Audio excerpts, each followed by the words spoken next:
Hey, everybody, and welcome to the Phunky Diabetic podcast with your host, Kate E. Tassie. The purpose of this podcast is to share the struggles, achievements, insights, and opinions of diabetics, their loved ones, and the medical professionals that provide them guidance and treatment. These episodes will feature stories that will inspire, dissuade, entertain, and educate. My hope is that with each episode, it will leave you with some degree of comfort, camaraderie, or empathy, whether or not diabetes has ever touched your life in any way thus far. You should know that none of the statements made within this podcast should be construed as medical or legal advice in any way. Any changes made to your diet or diabetes management should be made only after consulting with a medical professional. Now, without further ado, please enjoy the Phunky Diabetic podcast.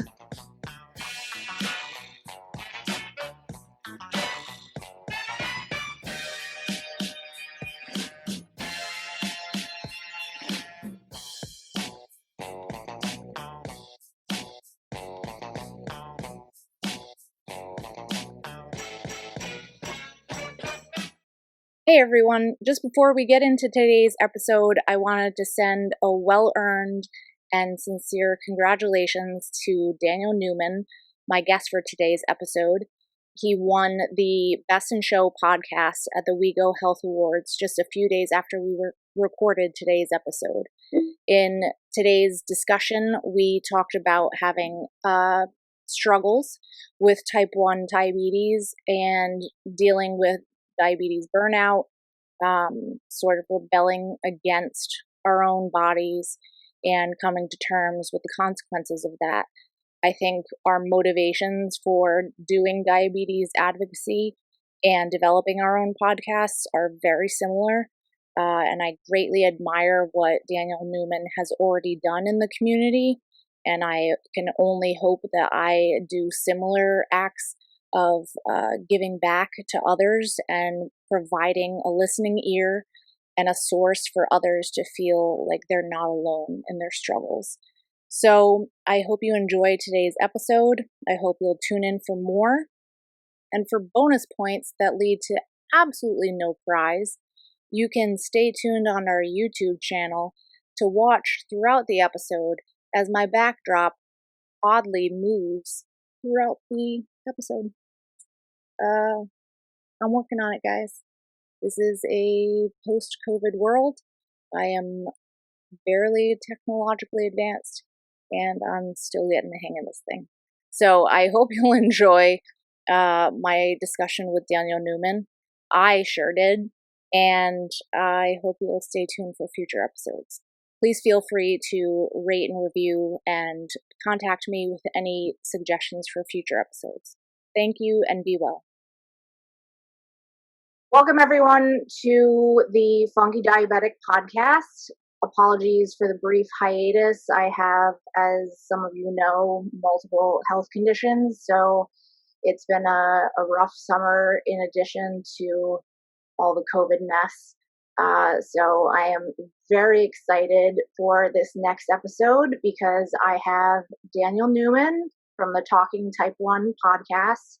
I am a huge fan myself. I reached out to him immediately after seeing him on a Zoom panel for the Beyond Type 1 panel on diabetic complications. I felt that we were kind of kindred spirits of the proliferative diabetic retinopathy community. And he graciously accepted to be on. So welcome, Daniel. Thank you. Thanks for having me. Looking forward to our conversation. And as I said before we started recording, thank you for listening to the podcast as well. Yeah. No, I am, even though you started it rather recently, I am already on episode 14.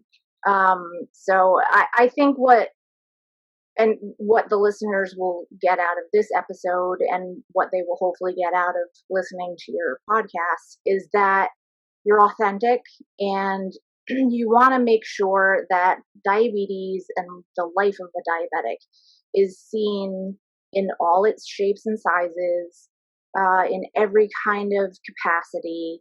It's not trying to make it sound morbid. It's not trying to be all gloom and doom, but it's talking about real issues that affect real people so that we can come together as a community and not feel alone, and better deal with the realities of it. And I really Yeah, appreciate that. thank you. You summed it up perfectly. That's exactly what I'm aiming for, and I'm glad that it is coming across that way.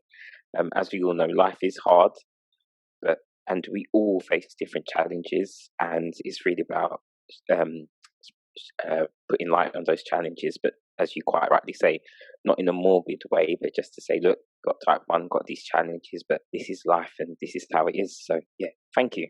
Yeah, no, I really, that's what I've set out to do with both my book and now with this podcast. So, I, again, I think I picked up on that immediately when you were speaking in the panel. And so I'm really glad to have you on. So before we get into your diagnosis story and a little bit more into the substance of why you started your podcast, I'm going to do a bit of lightning round questions. They won't be too difficult. So here we go. Date of diagnosis. 17th of August, 1996. All right. So you recently leveled up, I guess, as you would say, right? Yeah, So yeah, level. congratulations, I guess. Ish. Yeah, I celebrate. So yeah, level 24, 25 next year. So yeah. And then you were 10 at the age of diagnosis? Yes, yeah, I was 10. So when you got your diagnosis, and being a rabid fan, I heard that I think you were with your aunt and maybe a few cousins. Did you kind of get it, the gravity of the situation while you were being diagnosed? Being 10? No, Yeah. no. I just knew I wasn't well. And that was it. I wasn't well. You kind of, well, I was 10. I didn't really understand. It was just, you're not well. Yeah. And eventually learned, oh, this is something that's not going away. Okay. It took a long time to get to that point to understand actually it's not going away. Okay. And do you know what your blood glucose or blood sugar was at the time you were diagnosed? I know it was. If you don't, I don't think I do. I have a figure in my mind which is like 27 or 29 millimoles. That comes to mind, but that could be a completely made up figure. But I'm pretty sure I've heard it somewhere. So it was high. Okay, and yeah, for U.S. listeners, viewers, the standard we go by is milligrams per deciliters. UK is millimoles per liter, right? Yeah. So I believe it's times 18, right? Yes, yeah. Times any number that I say by 18. Okay. And that's the deciliter equivalent. Okay. All right. What is the lowest your blood sugar's ever been? 1.2. Okay. Which wow. is okay. 19, 20. Oh, God. I don't know. Yeah, I don't know. Math and isn't strong. Okay. Highest it's ever been. When it said high, as in HI on the on the meter, yeah, give me a hello. Yeah. Yep. Same for me. So whatever that above. I think the meters go up to 33.3, so above that. Okay. Lowest A1C ever. Ooh, I'm not sure. I've definitely had at least a 6%. I don't think it's been lower than that, but I definitely think it's been a 6%. Just to be on the safe side, I'll say 6.3. Okay. Yeah. Yep. Yeah. That's pretty low. How about your highest? Ooh, I think 12 or 14%. Yep. Yeah, 12 definitely. Yeah, 12 or 14%, I'd say. What's your favorite candy to treat a low? So we have something called jelly babies. Okay. And they're basically they're like They're No, like gummies or? yeah, a bit like gummies, yeah. And you can take three, and it's about 15 to 20 grams of carbs. So they're quite good. So yeah, those I would say those are my favorite. Okay. What's your favorite flavor of those? Uh, the orange ones, Okay. followed by the red ones. So yeah, Okay. yeah. And then pump or injections, and if the pump, what brand? So I'm on the pump and I'm using an Omnipod, and I've been on that just over a year now. Okay. And do you use a CGM, and if so, what brand? So I use a Libra. Recently got approved for funding for that, and so yeah, I know technically it's not a CGM, but that's what I use. Yep. Funniest or most ridiculous thing someone has confused either your pump or your monitor or your CGM or your needle for, or your insulin for? Um, I'm sure at some point my pump. So the pump previous to being on Omnipod, I had an AccuCheck Insight. I'm sure that was mistaken for a pager, um, or I think called it a beeper over there. So yeah, and I think going back, my monitor's probably being mistaken for a mobile phone. But I've never really had a proper funny story where somebody's, oh my gosh, what is that you're wearing, kind of thing. So yeah, I think it's more just off the cuff comments. Yeah. All right. Yeah, there's still time. I'll be sure to tell you Please if I have any. Please follow up. The biggest thing that you think diabetes has taught you so far? That's a good question. Um, I think if I'm being honest, I think it's to do with mindset and how to overcome challenges in different ways. And what I mean by that is there are sometimes that you go into a challenge, or there's a challenge in front of me and I'm aware that this is a challenge and I know what I need to do. Or there's other times when I'm facing a challenge and I don't know what I'm doing. It's only afterwards when you get through it and you look back and you can see, oh, okay, this is what I did to overcome this part. Okay, this part wasn't going well. This part went better, and then so. I think it's the mindset of overcoming challenges, and then also being, I think, reflective as well. Think other yeah, I'd say that, and the importance of self talk, definitely. Right. And then last lightning question, if you could give one piece of advice to a newly diagnosed Daniel Newman, what would it be?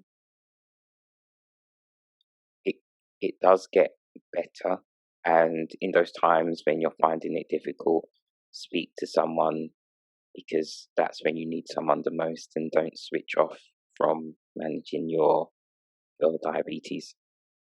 Right. All right. So after getting through those, we can wind it back and let's hear your diagnosis story. So yeah, I was obviously 10 at the time. It was August and it was some holidays, so we were at my grandma's house, me and my cousins, and I was just drinking a lot. And my family didn't really think anything of it because it was hot outside, so I was just drinking. Um, and then my aunt took me and my cousins to the cinema, and at the cinema I was unwell. Then went back to my grandma's. I was still unwell. And when my mum came to pick me up and went home, I was still unwell. She called the emergency GP, or primary doctor, and said you need to take him to accident and emergency, so the emergency room right now. And then was there for hours, and just remember the doctor saying that you've got diabetes, and not really understanding what it meant. But I remember the conversation. I remember being told. Then I think I was in hospital for about a week or two, and just really adjusting to life with type 1. Had my first hypo in hospital, and I also obviously had my first injection, and you kind of practice on an orange and stuff like that. So it was really adjusting to life as type 1. And then very soon after, I would imagine you had to start back at school, right? Yes, and so yeah, so that was August 17th, and school year starts usually the first week of September. So I think I've mentioned it in one of my podcasts, or some, that when I went back to school, I actually felt like I was broken, because I had left school at the start of the summer holidays. Everything was fine, didn't have this serious illness, and when I went back, I had this illness, and it was an adjustment for me, obviously, but I think it was also an adjustment for my classmates as well, because we had basically all been in the same year group for the past, all in the same class for the past, I don't know, 5, 6 years. So we all knew each other. And then, yeah, I was back, and I had to obviously have, actually at that time I was having 2 injections a day. So I wasn't having injections at school. I was having hypos. So I would have to get up, and there was a cupboard in the classroom. My hypo treatments would be kept there, so I'd have to treat my hypos that way. I'd have snacks during the day as well. So it was a real adjustment to going back to school, and yeah, it was a real adjustment. I'd say definitely primary school. Right. And then was there a nurse at the school that you would have to go to for hypos, or was it all done in the classroom? So it was all done in the classroom. So my classroom was quite small. There were about 25 of us in the class, 20, 25 of us. So it was almost self-contained, where I would go. Yeah, I'd treat the hypos and do everything in the classroom, in the cupboard, and just knew where everything was. So I wouldn't go to the nurse for any support. Well, that must have been at least a little helpful that you didn't have to go anywhere, walk anywhere, and everyone was seeing what was happening, so that if it maybe happened, did you guys have recess or any kind of playtime? Yeah. So we had playtime and stuff, and the school that I went to was relatively small. So we only had 180 children in the whole school. So there was one class per a year group. So it was a small school, Mhm. and everyone knew who I was, and we just knew who everyone was. So yeah, it was a small school, and we had playtime, and see, I can't remember exactly, but I'm pretty sure if I did have a hyper, the call them, although they were dinner ladies, but they weren't dinner ladies at playtime, but they would help and stuff. So yeah, it was good.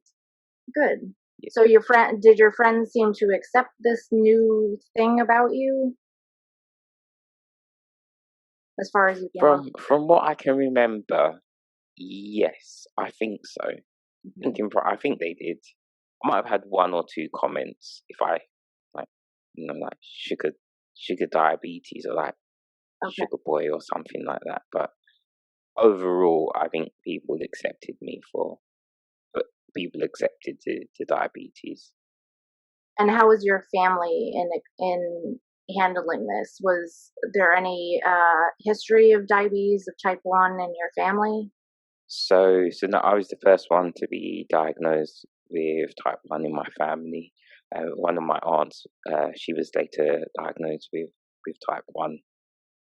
And although she did have gestational diabetes, but was diagnosed with type 1 after I was. And I think my family, it was an adjustment. I think that sometimes there would be conversations about type 1, but there wouldn't be conversations. So we didn't always talk about type 1. And I guess maybe that would have been helpful if we did have those open conversations. For me, maybe for my cousins, and just the wider extended family, to understand more about type 1. And so your memories of it were not that big of a deal, and then from what I understand, once you got to be a teen, there was kind of that internal struggle, and that's where you got into some diabetes burnout. Yeah, yeah, definitely. So I think that that transition from, so we called it primary school and secondary school. So you could kind of say from parts of elementary school to middle school, then middle school to high school, that kind of transition, Mhm. it that that was very, very difficult, and I struggled with that a lot. Just in general, moving from a small school to a really big school, and then actually just going through your teenage years where you just want to be a teenager, but you can't. And I think at that point, I have had much more of a realization that I had type 1 diabetes, and I was just wanting to try and fit in, but then I have to manage this condition, so I have to do injections, I have to check my levels, but no one else is doing that, and you don't want to stick out, but you do if you do that. And it was a real, that was the biggest challenge for me. And I think that I was going through a lot of I'd say definitely diabetes distress and just denial, and then eventually that led to diabetes burnout, where I was just like, enough is enough. And I said to myself, oh, as long as you take insulin, you'll stay alive. And that was my logic. And I thought, well, I'm going to stay alive, and I'll just do this. And and that was it for me, because I think that trying to keep on top of the routine, trying to test my level, trying to be in range, attaching, and I talk about it a lot just in general. I used to attach a lot of emotion to the numbers that my monitor, that I would see on my monitor, and at that stage it was peak. That it was like, oh no, this means I'm good, this means I'm bad, and there's a real fear of what my monitor was going to tell me, and that all led up to diabetes burnout, which lasted for a number of years. Included in that was my transition from the pediatric diabetes team to the adult diabetes team. So I'd been with that team the pediatric team, six to 7 years. They all knew me, they knew my name, and it was a nice, safe clinic, safe space. And then going to the adult care, I was all of a sudden in clinics with much older people. They didn't really know me. I wasn't treated as, I was just treated as another number. And that, again, that was too much. And I had all of that going on with the diabetes management, lost faith with my diabetes team and the hospital team. And it was like, well, I can do what I need to do on my own. And I think sometimes type 1 diabetes, maybe it's other conditions, can lull you into a false sense of security that you can do it all on your own without any help. Right. And I think we all do need help from healthcare professionals. We definitely do.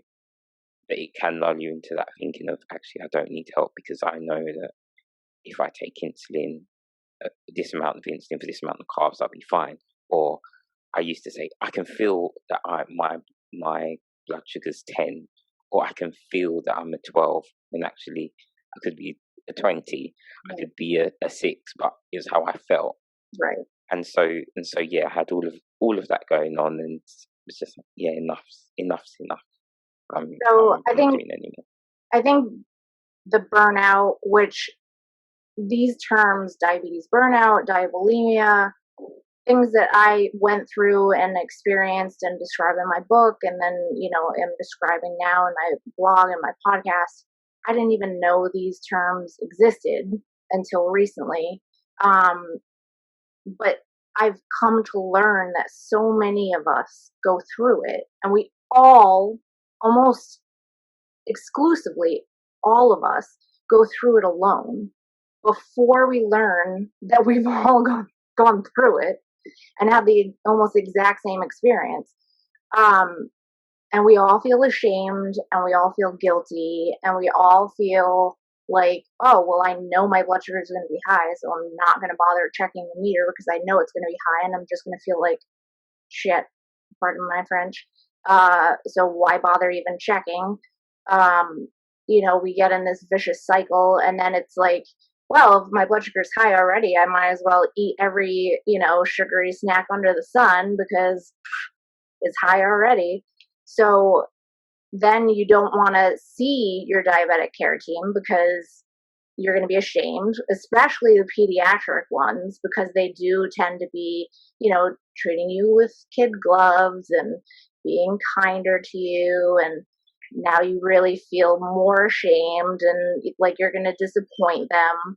And you're embarrassed. And I think I listened to one of your episodes where your guest was talking about faking your logs, which Oh yeah, yeah, I absolutely yeah. did. Me I, too. at one point, I think, excuse me, I was eating like just chocolate chips, like the bags of semi-sweet chocolate chips, and I don't know, I don't know what else I was eating, but I was like faking, healthy salads and salmon and all this stuff, faking testing, faking, bolusing, all this stuff, all fake. And I could see in my doctor's face that she knew it was fake because she had the test results. And it's like, why are we performing this theater? But no one, even when I in high school dropped like 40 pounds from the beginning of my diabulimia, no one labeled it. I don't know if there was even a term back then, but no one addressed the mental health issue. So this long aside that I'm having right now is getting to the point of the mental health aspect. And my question is, we were diagnosed and we grew up as young kids in the 90s and then the early aughts, and we didn't have the technology and we could kind of fake it without people really realizing what we were doing. Um, and we didn't have the online diabetes community that we have today. So, did you ever hear from anyone on your diabetes care team about any mental health issues related to diabetes, or the struggles that a diabetic will go through when they're trying to deal with these micro decisions every day, and the diabetes burnout, and the guilt and frustration or resentment and anger and all of that? Did you hear any of that, or what was your pediatric care team doing when you began, you know, your rebellion? So you touched on so much there, and I no, but I agree with everything that you said in terms of not knowing these terms existed and thinking you're going through it all on your own, but then years down the line you realize, hey, everyone's going through this, and everyone lied in their logbooks and stuff. So yeah, I really relate to that. And just in terms of my pediatric team, from what I can remember, I don't remember having these conversations in terms of the mental health support or the support with that aspect. I think I had one or two appointments with a psychologist, but it just wasn't. It just didn't. It just didn't sit right with me at the time, and I wasn't in a place where I wanted to talk. I think I was 14 or 15 at the time, and it just wasn't. It wasn't the right environment. I couldn't relate to the psychologist, psychiatrist. It just didn't work, Mhm. and I don't even in my when I'm now back with the adult team. I don't think we particularly have conversations when it comes to. I'm pretty sure we don't have conversations when it comes to the mental health aspect or the Right. mental side of living with type 1. And but at the same time, I'm comfortable enough now, and I have the confidence now to start those conversations with my team. Maybe a few years ago, I wouldn't have been confident to have these conversations, and some people aren't, and that's completely understandable because of the whole fear of just being dismissed and what you're saying not being taken seriously. But yeah, I've had those conversations when I was younger, but not, from what I can remember, not so much now as an adult.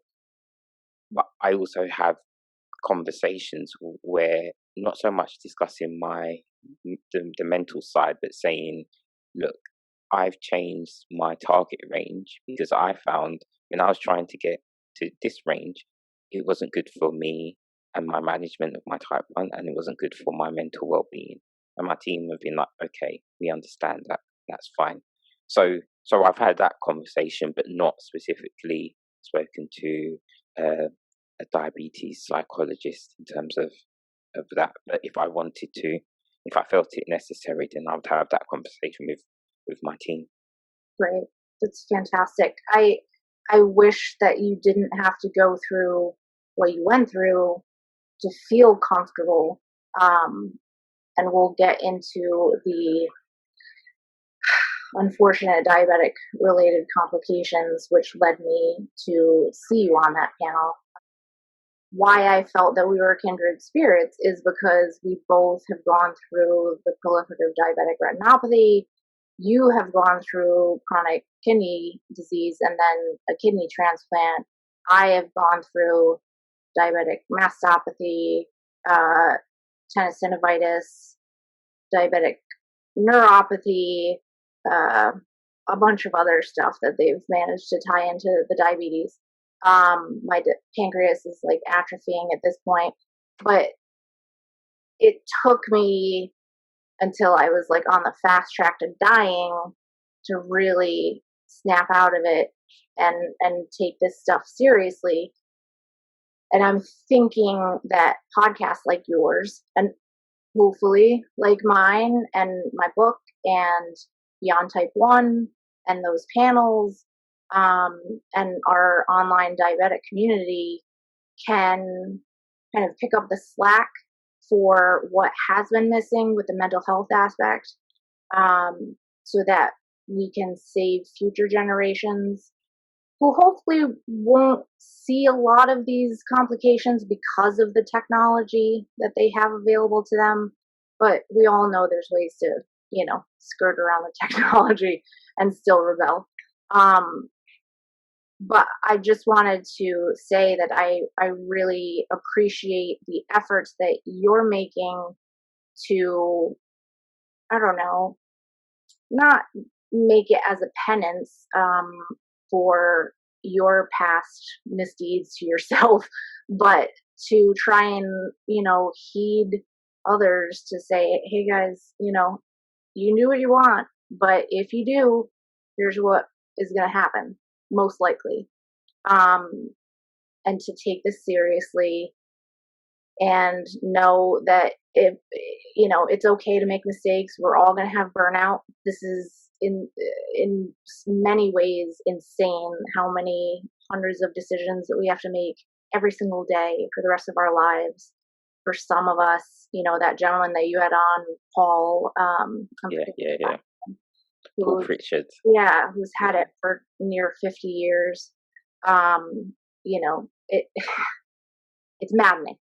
Especially, I've had brittle diabetes almost this entire time of almost 33 years at this point. So it's just maddening. And if you are kind of more type A, which I think a lot of us, become, it's really maddening if you can't get it in control. So I do hope that in the future there are more resources, mental health wise, but I appreciate resources like your podcast and other ways to kind of not only vent, but hear stories that will hopefully let others know that they're not alone and hopefully not make as grave of mistakes or neglect as people like you and I have. Yeah. So if you wouldn't mind describing what you've gone through with your eyes and your kidney. Cool. So let me I'll start with the eyes. So if I'm honest, I can't remember the exact how long ago it was when I first started to have problems with my eyes. Um, and I think as well, probably I was a bit, I don't know, I was a bit ignorant. I think there was a point of time where I was coming out of diabetes burnout, Mhm. but still not fully engaged. But still, things were going on, but still not taking everything as seriously as I should, as I should have. But again, I reckon this is probably maybe eight or so years ago, if not a little bit longer. And so yeah, I was going to my appointments. As far as I was concerned, that everything was going okay. I think the first time when the doctors came in and said, "Oh, I've noticed there's some blood vessels in the back of your eye.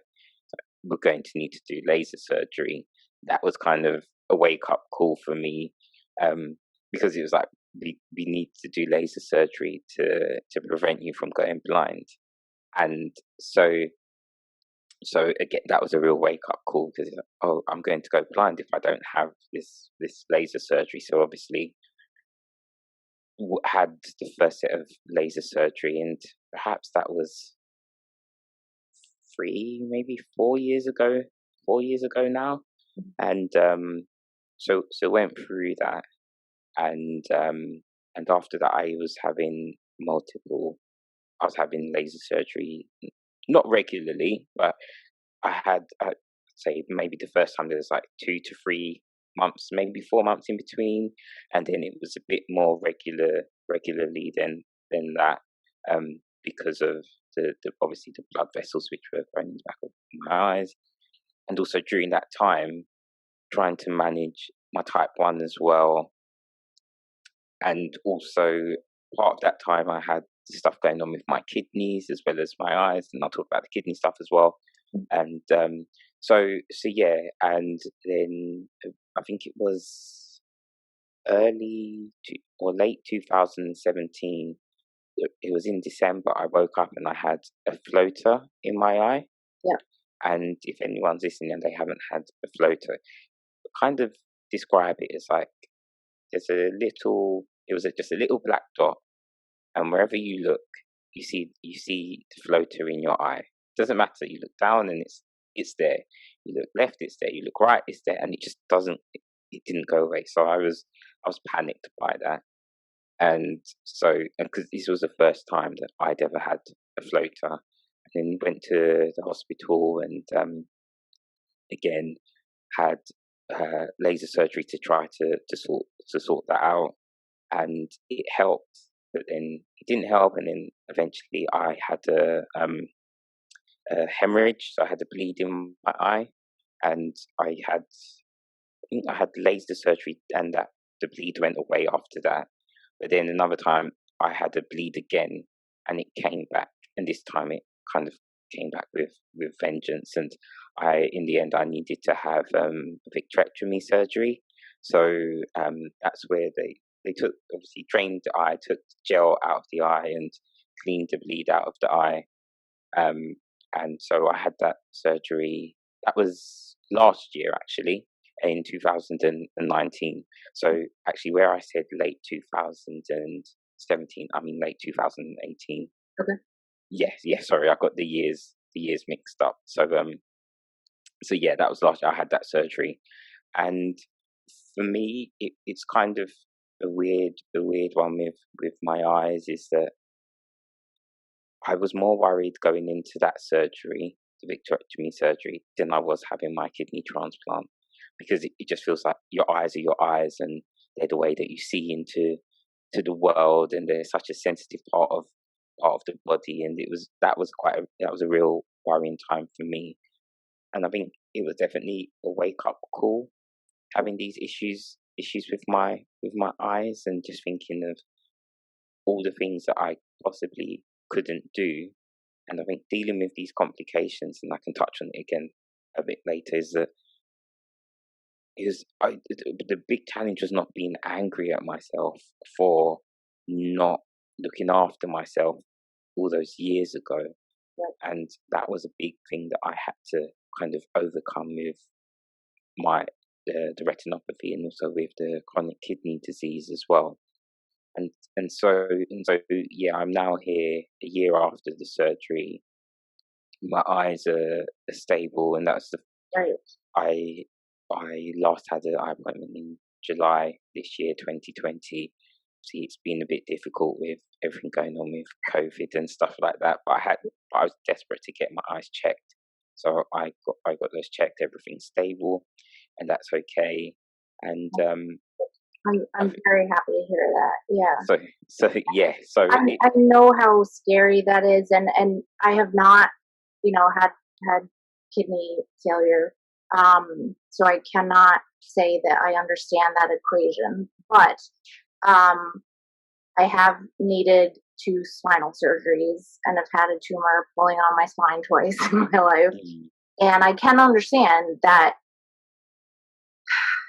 it's that it's that fear of losing the autonomy and mobility, and you not only would never be able to see anyone that you love, any movies, anything ever again. The understandable things of actually losing your sight, but you can't, you know, see where you're going. You can't drive. For me, when I was going through my 3 dozen laser surgeries, two vitrectomies, two cataract surgeries, and then two PCO surgeries after that, I was an appellate attorney and criminal defense attorney. And I was writing briefs and, filing court motions and being in court and doing it. I had one hemorrhage during a child molestation trial, and I was trying to drive to and from the courthouse when I was seeing red in one eye. And, yeah. you just realize, like, I'm going to lose my profession, I'm going to lose my income, I'm going to lose everything because this idiot who decided that I didn't want to gain weight, or I didn't want to have to worry about my blood sugar spiking, or I was just annoyed that I had to check my blood sugar, or I was just annoyed with having to keep my blood sugar in check. So it's a heavy burden, but it's also a real fear of losing your sight. Like, obviously we are privileged to have our sight because we are not Mm, part of the visually impaired community. um but it is a real wake up call. So I totally, I will let you continue with the kidneys, but I totally understand when you explain that fear, because it is. yeah, I went through the same thing. I was yeah, I, I was so afraid that I was yeah, so blind. yeah. Oh, I definitely agree. And it's only recently now I've started to change my mindset on how I view my eye treatment, and I'm viewing it as the treatment that I'm now having is to improve my sight. And it's taken a long time to get to this point to be like, okay, you need to have this, but it's going to improve it.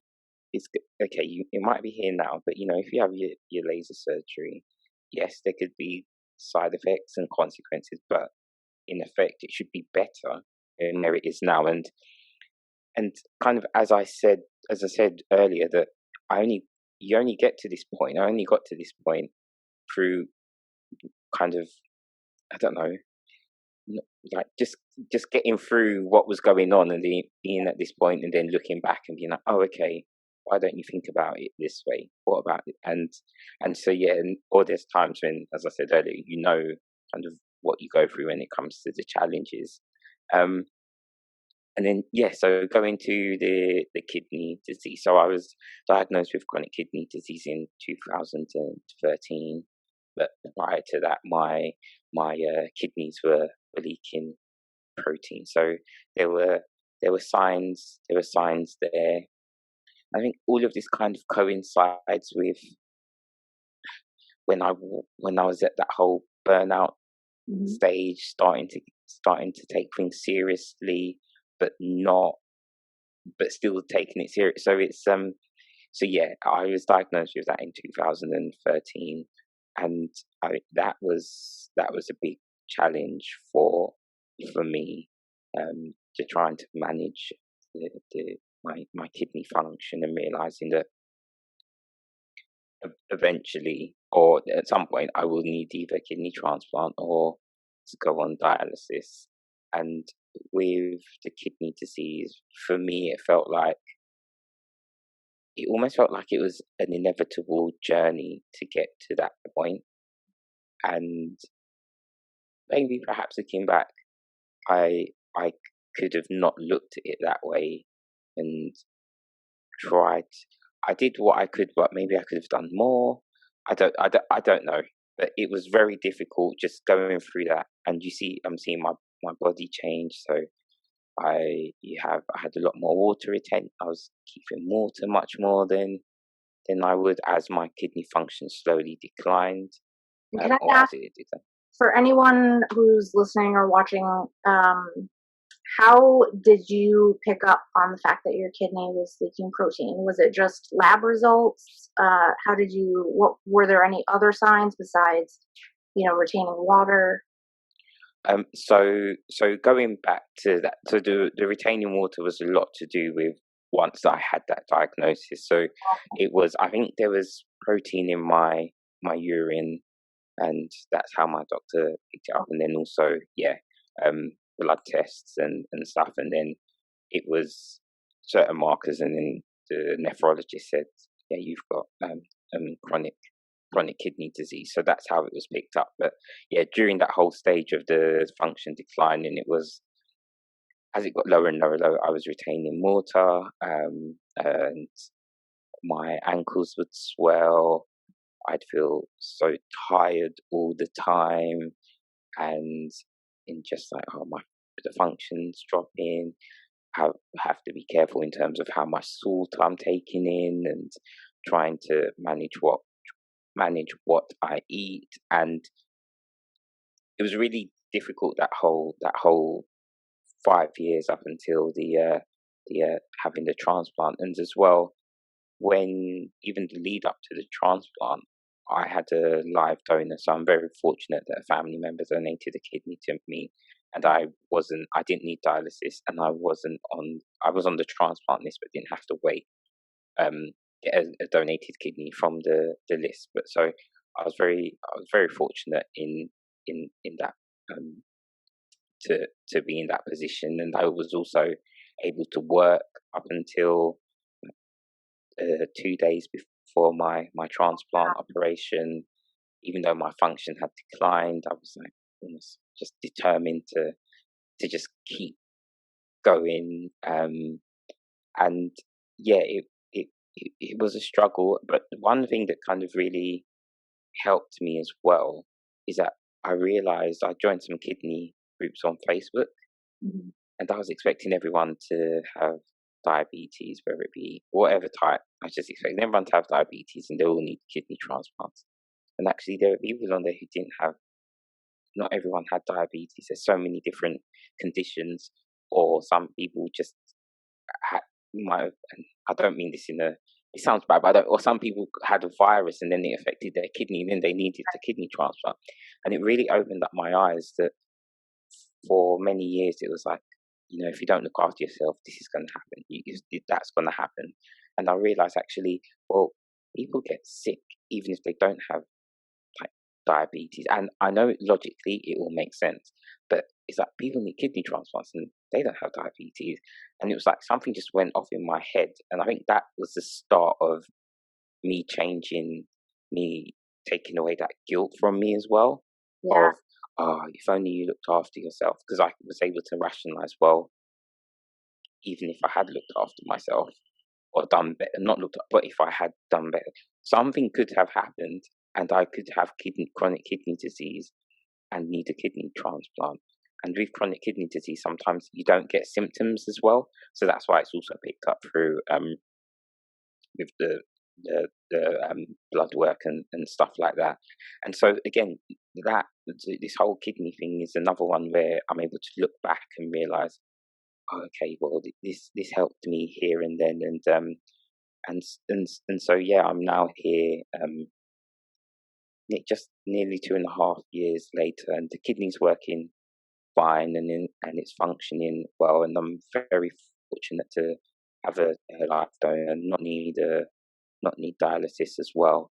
And I think that kind of touching on why I talk about complications is that when I was diagnosed with chronic kidney disease, when I was diagnosed with the retinopathy, both those times I felt alone, and I didn't feel like I had anyone to talk to, and I don't want anyone to ever feel that way.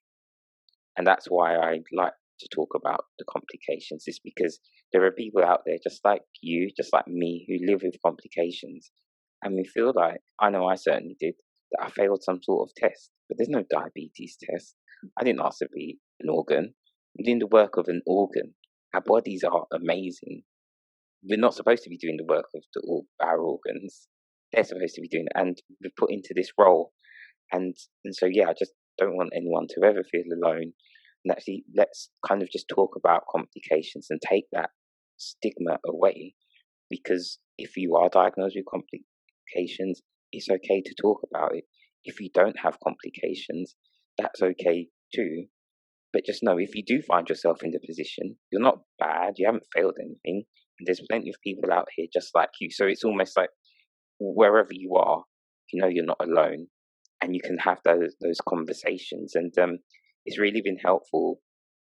I've found that there's some posts that I've done, and particularly the one after my vitrectomy surgery, I was I was hesitant to put that out because I felt quite vulnerable, and I was like, oh.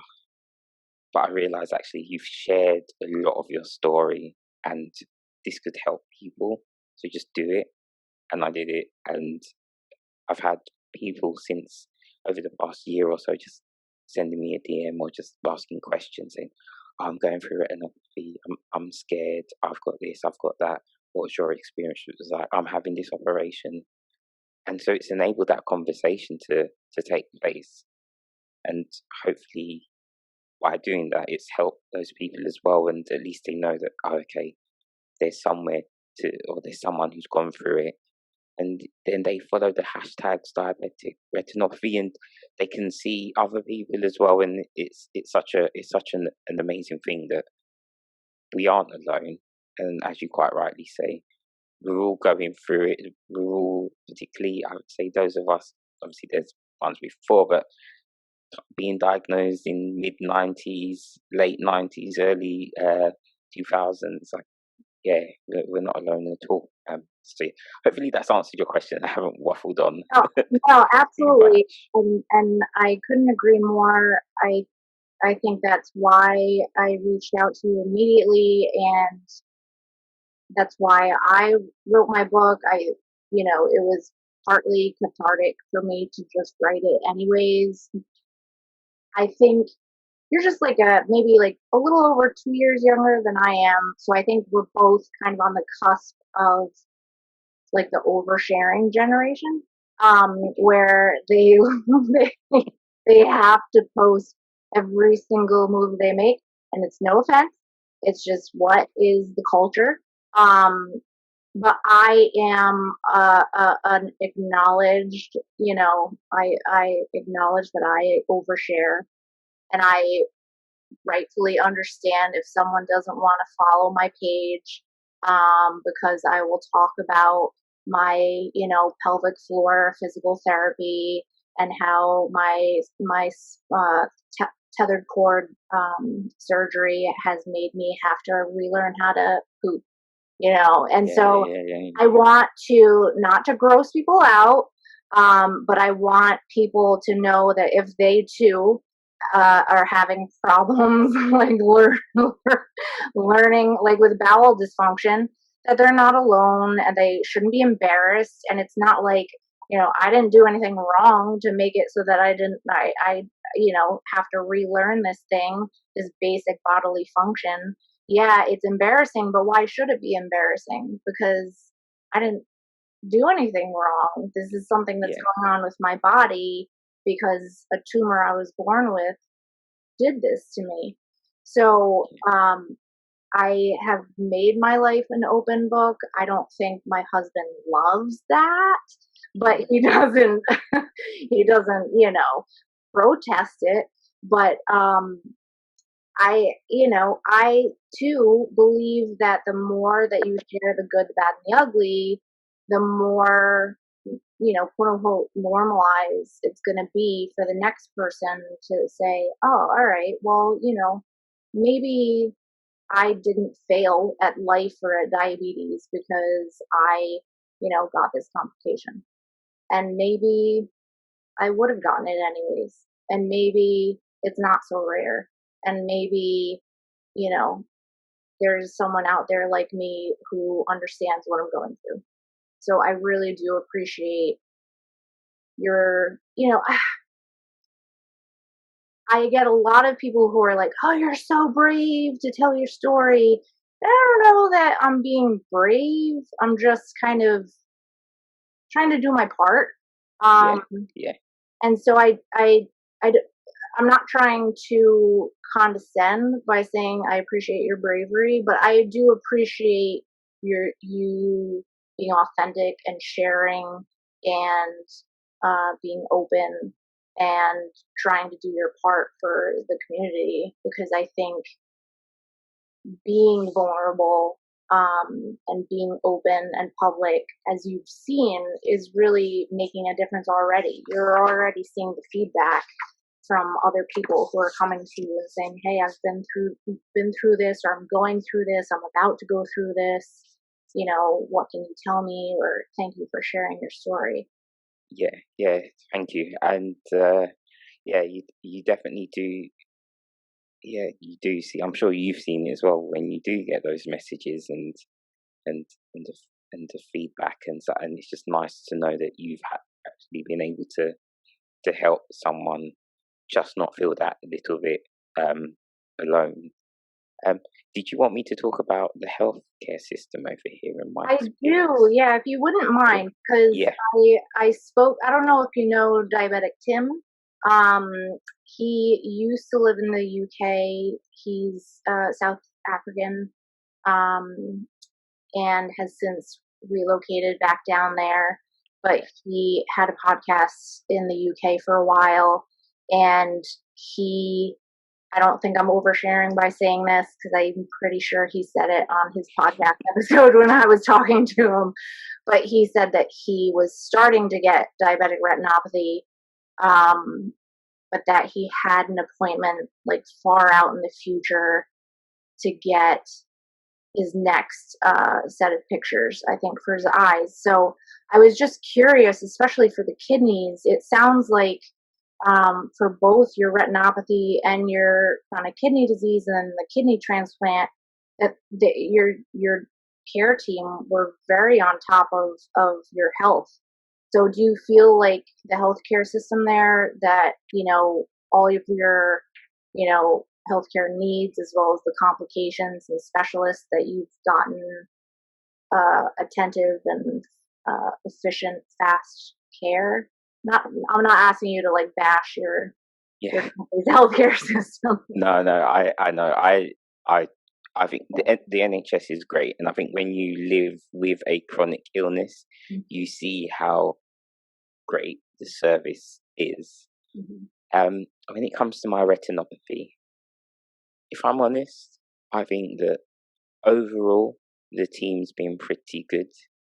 I think it was quite a quick turnaround for when I needed the laser surgery or laser surgery. So when I've come back or when I've had the laser surgery, if I've need for a follow up scan, if I've needed more laser surgery, that's typically booked within 2 weeks. So I think that's good. I've had one really negative experience where I didn't get a follow up appointment and I was waiting for a number of months to get that follow up appointment, even after chasing. But apart from that, it's been good. It overall, I would say it's been good. And with the chronic kidney disease, I think that uh, living with chronic kidney disease, again, I would say the service that I got was really good. Um, it was yeah, it was good in terms of the appointments and stuff like that. I think that when my function dropped to 20% and I changed to like a low clearance clinic, so that's a clinic where they prepare you for dialysis or transplant. Again, that was good. The only thing there was a lot of talk about kind of dialysis and stuff like that, and I thought maybe the conversations could be a bit different, but appointments and stuff, that was good. And since I've had my transplant, that team's been great. That I really can't fault the team at the hospital. They've been great. My consultant, amazing. The kidney transplant nurse is amazing. Even actually before the transplant nurses who did my my write up and everything work up before they've just been amazing. It's been really good. They're there if you need help. They've all been in part of the team for a number of years, and I'm really happy that I'm at that hospital. I was given an option to change to one closer to home, but I was like, no, I want to stay in that. I don't mind traveling a bit extra for my health and to stay under the care of that team. They're a really good team there, and I think maybe where my struggles with the NHS have come is not so much with the complications, but I would actually say probably just the type 1. And so, and I would say that one of the things that most people with type 1 would say is a challenge for them with the NHS is actually access to technology. And a lot of that is down to obviously the funding that the NHS receives, because it is a national service, it's a big service. And I think that that's a challenge, is just getting the access to technology. I'm very fortunate that I have an insulin pump and a freestyle lever, but at the same time I've been living with type 1 for 24 years. I've only had the pump for 5 years, so that was like 19 years of on injections. And I say all of that, but also on the flip side is that I know that there are NHS professionals working within the diabetes services on a national level who are they're doing amazing work to make those changes, to make sure that we do have access to the technology that we need. So again, it's something that's been a struggle, but something that's been working on. But again, there's limitations because of funding. But out of everything, I think the challenges have definitely been when it comes to living with type 1, and perhaps maybe that's because I've been interacting with the service the longest with that condition. Most probably, logically, it says it is. So, but the health services, it's good. Again, it's just the access to technology, which is a challenge, but I can understand why. Right. And it's always interesting to me to hear about the different healthcare systems around the world. I think I was on a Zoom meeting through Beyond Type 1, and a woman in, I want to say, Germany, doesn't have access to a pump at all because they don't have pumps in Germany. They use the pens.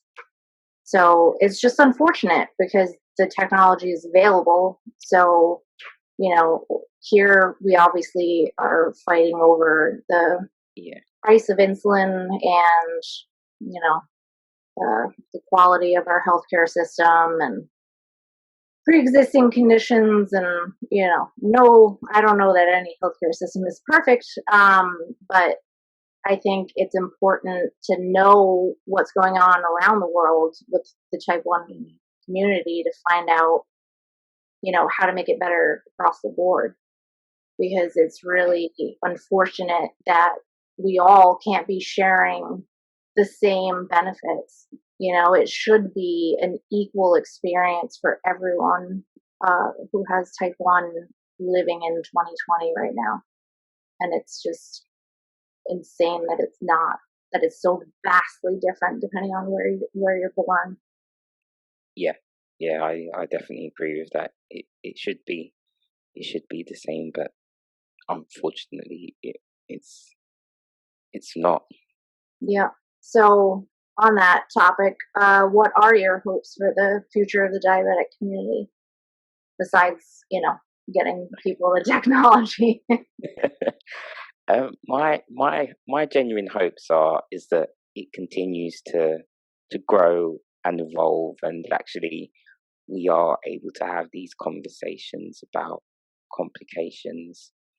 I think access to I know we spoke about it, but just access to the right healthcare. I would like us to just be able to have these open and honest conversations. I think it's important as well that people living with type 1, people living with diabetes, I should say, are able to interact with healthcare professionals as well, and their feedback, and I'm sure it is, but their feedback is listened to in terms of what it's like with living with type 1, and just have that interaction between the two in the online community. But I would really like for conversations that aren't taking place to start taking place, and for, I think the community is inclusive.